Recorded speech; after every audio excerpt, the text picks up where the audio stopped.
Welcome back, Chrome users. In this tutorial, we'll guide you on how to show Chrome history by group on your PC. Let's get started. Step 1. Open Google Chrome on your PC by locating and clicking on its icon. Step 2.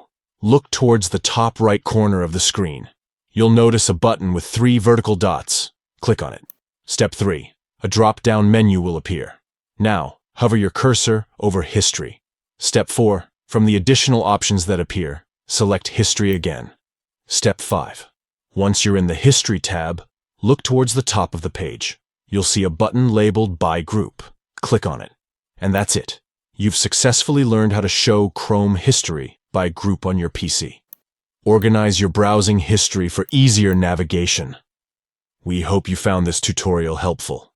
If you did, please give this video a thumbs up and don't forget to subscribe to our channel for more informative guides. Thank you for watching.